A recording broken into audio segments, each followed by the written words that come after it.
गुल ने गुलशन से गुलफाम भेजा है, कि गुल ने गुलशन से गुलफाम भेजा है, सितारों ने गगन से सलाम भेजा है। मुबारक हो आपको यह दिवाली, हमने तहे दिल से ये पैगाम भेजा है।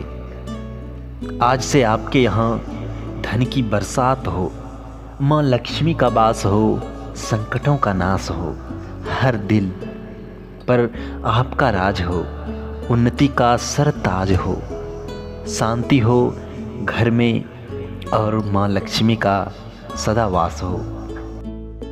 इस दिवाली के अवसर पर हम चाहते हैं आपकी खुशी पूरे ईमान से।